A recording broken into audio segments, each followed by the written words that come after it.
All Saints Evangelical Church, Kilometer 147, Ojo Iwo Road, Expressway, Ibadan, presents Christ, the Hope of Glory, a program packaged by the inspiration of the Holy Spirit to announce the second coming of our Lord Jesus Christ. The servant of God, Pastor Ebenezer Olumuyiwa Omobowale, has been anointed by God to minister to all people about the rapture of the church. So relax in God's presence as the Lord opens various ways to mysteries of his coming, that Christ may present to himself a glorious church without spot or wrinkle. Christ, the hope of glory. Jesus. Amen. In the mighty name of Jesus. Amen. Our Father, we thank you for this hour of grace, that the word of succor will be forthcoming from the throne of God. Father, as we open our mouth, fill our mouth with your words in Jesus' name. Amen. And prepare the hearts of our hearers for the message of grace in Jesus' name. Amen. On that day of glory that is very, very near indeed, may we not be found wanting. Amen. The word will not speak against us that day. Amen. In Jesus' mighty name we pray. Amen. The topic of our sermon is what you should do at a time like this to escape from the imminent Holocaust. Àkọlé ọ̀rọ̀ ìyànjú wa ni kí ni o ní láti ṣe ní irú àkókò bí èyí láti bọ́ nínú àjálù ńlá èyí tí ó dé tán yìí. This is the time of the end.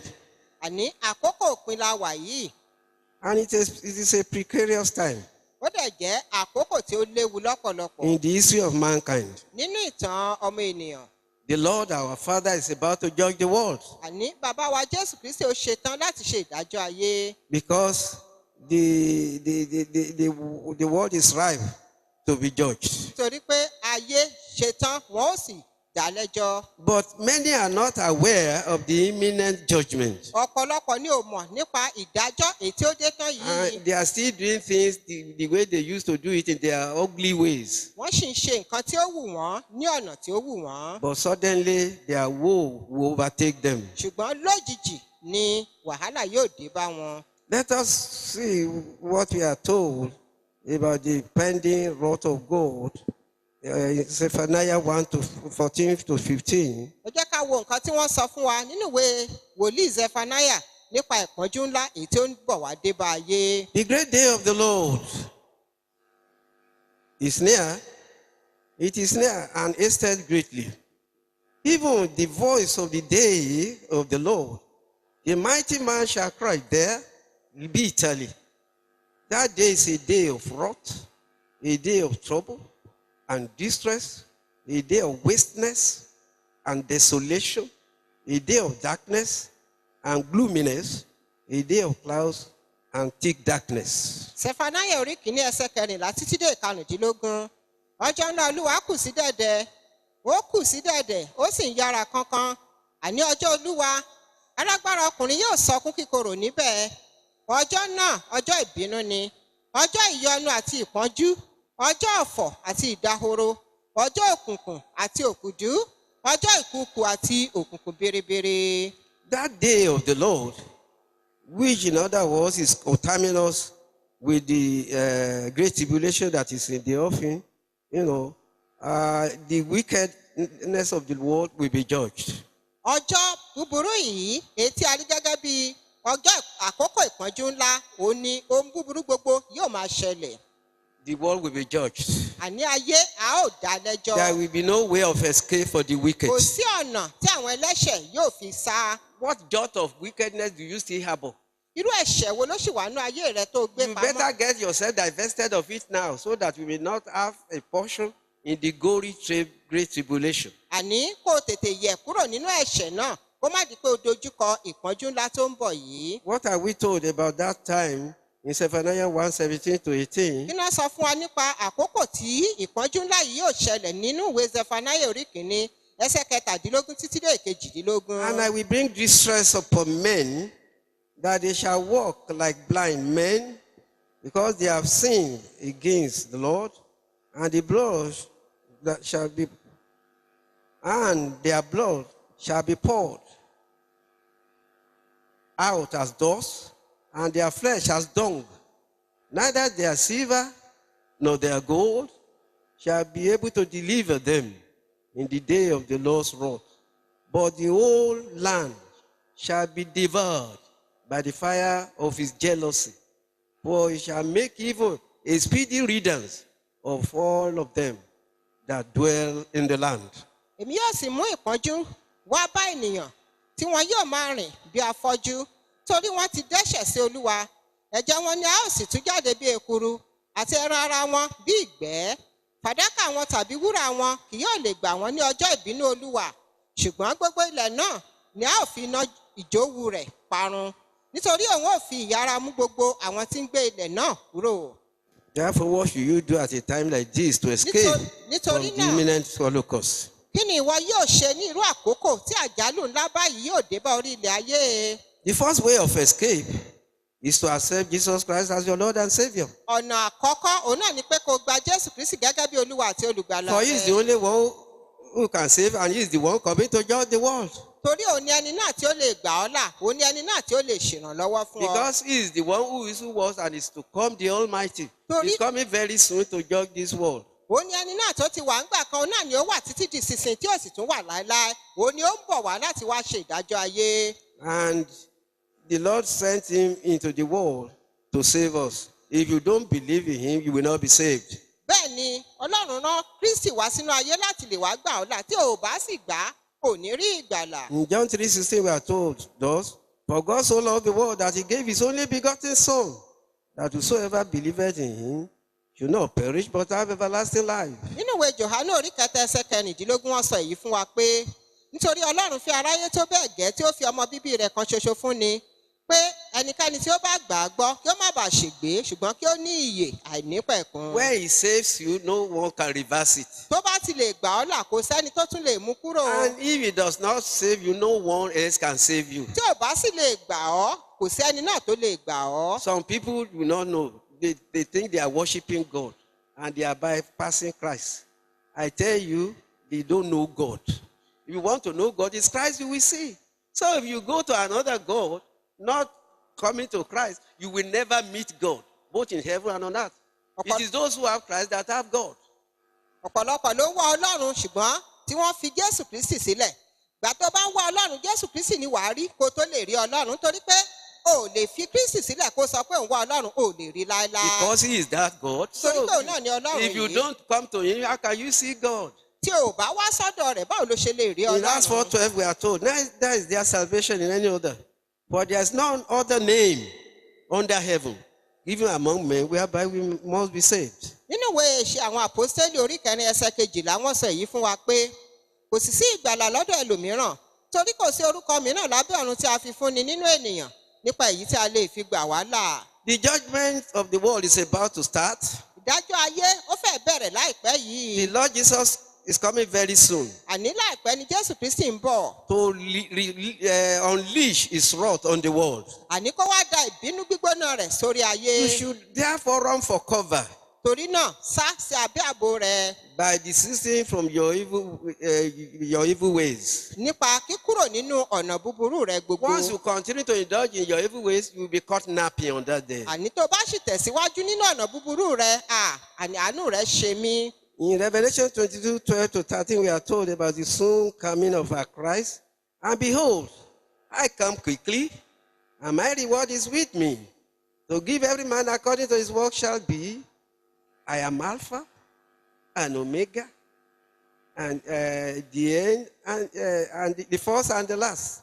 You know, he is the Alpha and the Omega, and the beginning and the end, and the first and the last. So, what is that? The meaning of that? Apart from Christ, there is no one else. He is the first and the last. If you are looking for God, it's the Alpha you will see. You know, he is the very God. So come unto him. He is the only one that can save you. Nínú ìwé ìfihàn orí kejìlélógún ẹsẹ̀ kejìlá títí dé ìkẹtàlá ní kíyèsí èmi ń bọ̀ kánkán èrè mi sì ń bẹ pẹ̀lú mi láti san fún olúkúlùkù gẹ́gẹ́ bí iṣẹ́ rẹ̀ yóò ti rí. Èmi ni Alpha àti Omega, ẹni ìṣáájú àti ẹni ìkẹyìn, ìpilẹ̀ṣẹ̀ àti òpin. Àní òun ni ẹni náà tó wà níwájú.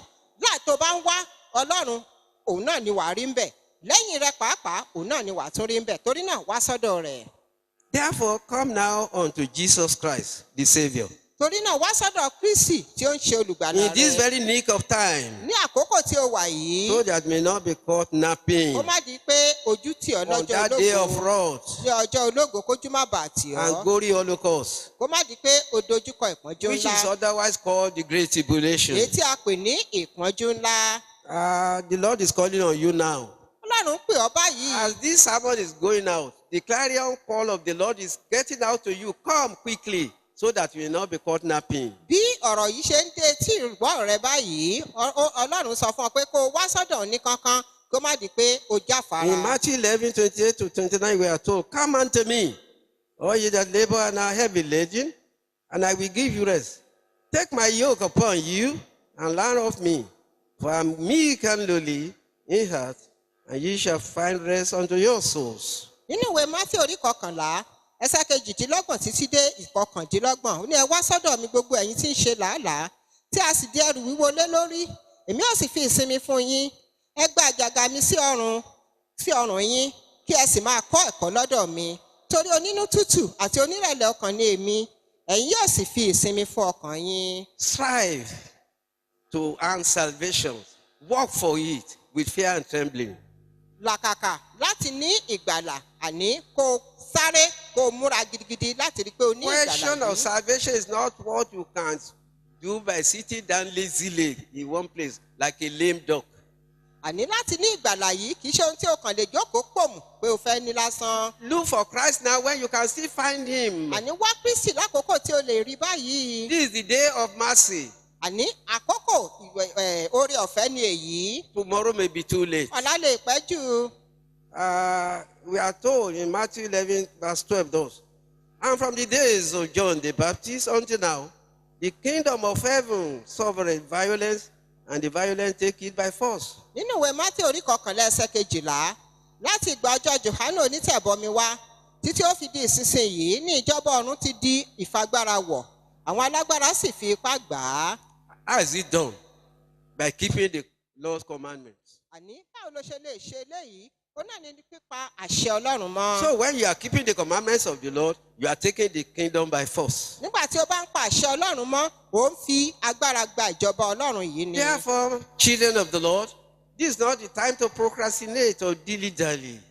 Torí náà ìwọ ọmọ Ọlọ́run kì í ṣe àkókò ní fún ọ láti máa fò ní dọ́là. Change today for good Yí padà sí rere lónìí by yìí. turning away from your evil ways. Àní nípa kíkúrò ní ojú ọ̀nà rẹ búburú Work wọn for ni. your salvation with fear and trembling. Àní kó o ṣiṣẹ́ fún ìgbàlà rẹ pẹ̀lú agbára àti ipá. What are we told concerning this in Philippians 2:12?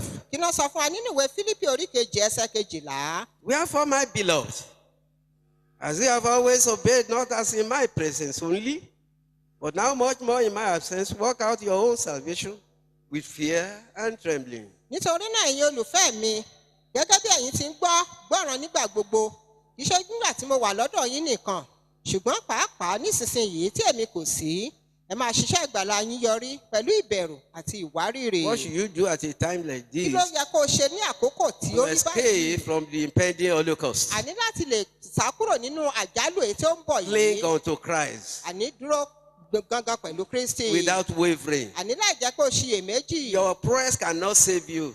Àní Your power cannot agbára save rẹ ò you. lè gbà Your ọ́. knowledge cannot save Ìmọ̀ rẹ ò lè you. gbà Your ọ́. money cannot Owó save rẹ ò lè you. gbà ọ́. Only Jesus can Jésù save. nìkan ló lè Cling gbà ọ́ là. unto him Àní rọ̀ without mọ́. looking back. Àní láì jẹ́ pé o bojú wẹ̀yìn. What are we told concerning this in Deuteronomy 10:12-13? Kí ló sọ fún wa nínú ìwé Deuteronomy orí kẹwàá ẹsẹ̀ kejìlá títí dé ìkọkànlá títí dé ìkẹtàlá. Deuteronomy 10:12-13. Deuteronomy orí kẹwàá ẹsẹ̀ kejìlá títí dé ìkẹtàlá. And now, Israel, what does the Lord thy God require of thee? But to fear the Lord thy God, to walk in all his ways, and to love him and to serve the Lord thy God with all your heart and with all thy soul, to keep the commandments of the Lord and his statutes which I command you this day for thy good. Ǹjẹ́ nísinsìnyí Ísírẹ́lì, kí ni Olúwa Ọlọ́run rẹ ń béèrè lọ́dọ̀ rẹ̀? Bí kò ṣe láti máa bẹ̀rù Olúwa Ọlọ́run rẹ, láti máa rìn ní ọ̀nà rẹ̀ gbogbo, láti máa fẹ́ àti láti máa sin Olúwa Ọlọ́run rẹ pẹ̀lú àyà rẹ gbogbo àti pẹ̀lú ọkàn rẹ gbogbo, láti máa pa òfin olúwa mọ́ àti ìlànà rẹ̀ tí mo fi lélẹ̀ fún ọ ní àṣẹ lónìí fún ire rẹ. This writing is already on the wall for Babylon, which means the world. The world is falling. Babylon is about to fall. Come out of her. àní bábílọ́nì èyí tí ó ń ṣe ní ayé yìí ó ti ṣetán láti ṣubú báyìí torí náà kúrò nínú ayé yìí. If you still remain in the world, that is by doing the copying their styles, you are a copycat, you mimic the world, you will not be saved that day. So don't imitate the world.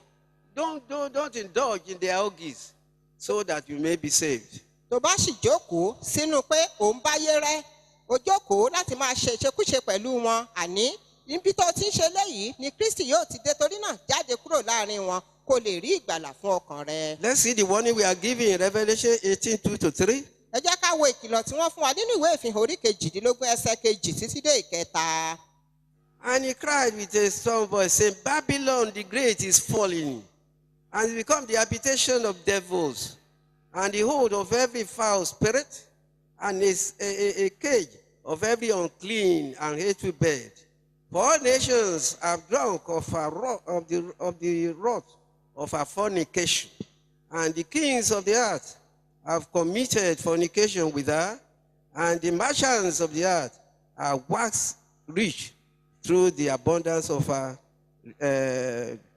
delicacies. And because of that, they will perish with the world. So get out of the world so that we may not perish with the world. ó sì kígbe ní òun rárá wípé ó ṣubú bábílónì ńlá ṣubú ó sì di ibùjókòó àwọn ẹ̀mí èṣù àti ihò ẹ̀mí àìmọ́ gbogbo àti ilẹ̀ ayé àìmọ́ gbogbo àti ti ẹyẹ ìríra nítorí nípa ti ọtí wáìnì ìrunú àgbèrè rẹ̀ ní gbogbo ayé àwọn orílẹ̀-èdè èdè ṣubú àwọn ọba ayé sì bá ṣe àgbèrè rẹ̀ àti àwọn oníṣòwò ayé sì di ọlọ́rọ̀ nípa ọ̀pọ̀lọpọ̀ wọ̀bìà rẹ̀.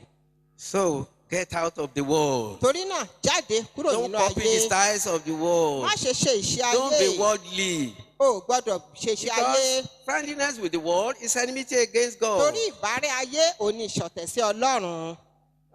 In Revelation 18:4-5, we are told, and I heard another voice from heaven saying, Come out of her, my people, that is, come out of the world, that ye be not partakers of our sins, and that ye receive not of our plagues, for our sins have reached unto heaven, and God hath remembered our iniquities. nínú ìwé ìfihàn orí kejìdínlógún ẹsẹ̀ kẹrin títí dé ìkarùn-ún mo sì gbọ́ ohùn mìíràn láti ọ̀run wá wípé ẹ jáde kúrò ní inú rẹ̀ ẹ̀yin ènìyàn mi kí ẹ má bàa ṣe alábàápín nínú ẹ̀ṣẹ̀ rẹ̀ kí ẹ má bàa sì ṣe gbà nínú ìyọnu rẹ̀ nítorí àwọn ẹ̀ṣẹ̀ rẹ̀ ga títí dé ọ̀run Ọlọ́run sì ti rántí àìṣedéédé rẹ̀. Be warned, the rapture is imminent.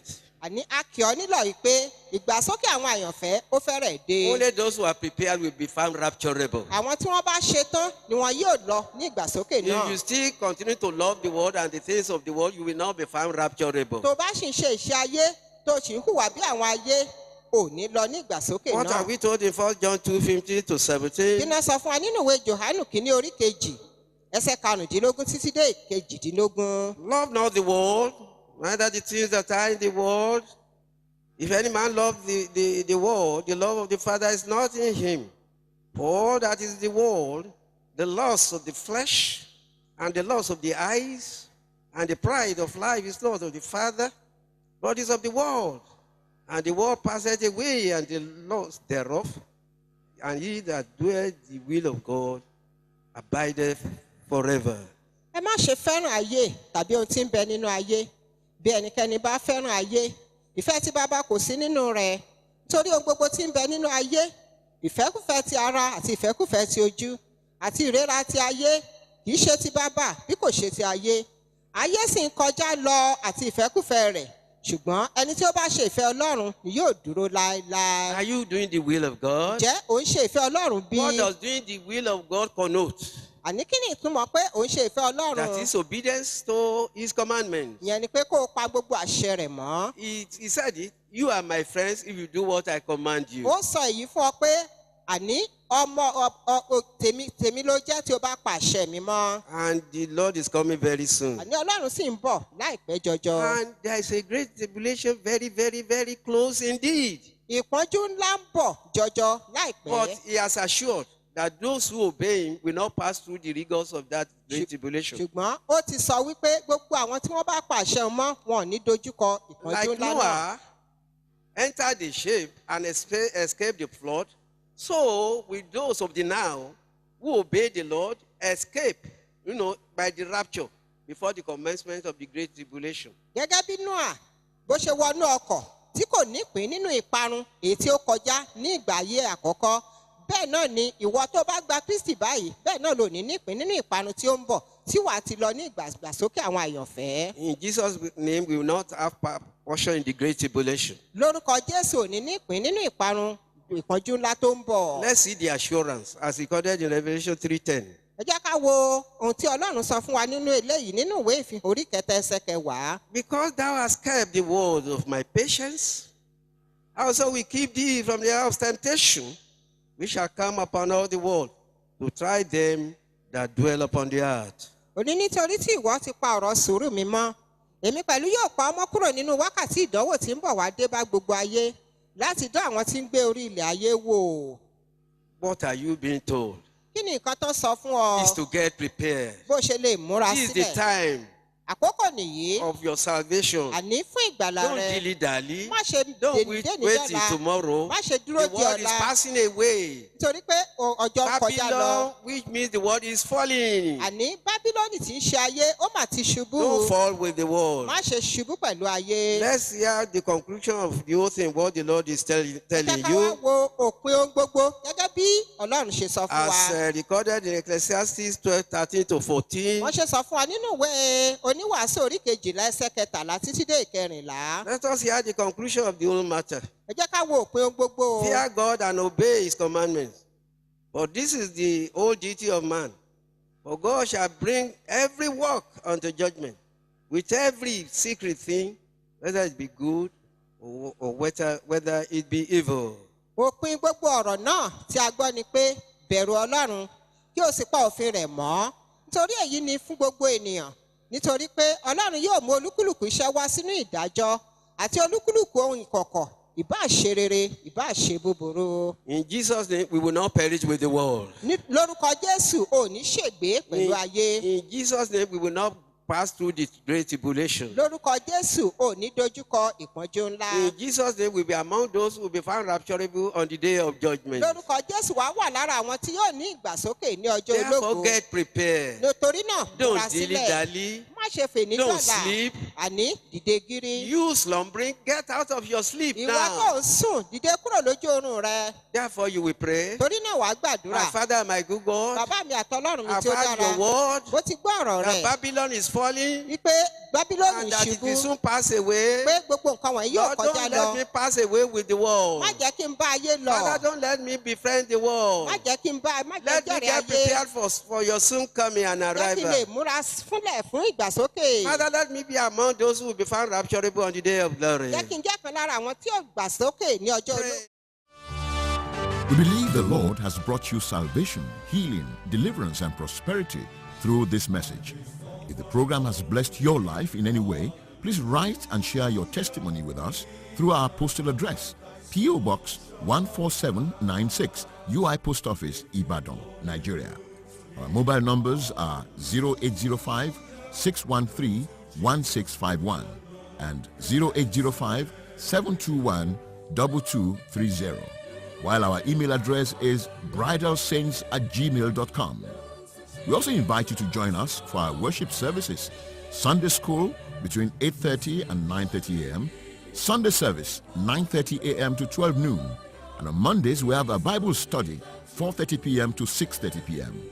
Tuesdays and Fridays prayer meeting between 4:30 and 6:30 p.m. Every last Monday of every month we have our Atorishe monthly program between 4:30 and 6:30 p.m. All these meetings take place at our church, All Saints Evangelical Church, Kilometer 147, Ojo Iwo Road Expressway, Ibadan. Join us same time next week for another episode of Christ, the Hope of Glory. Jesus is Lord.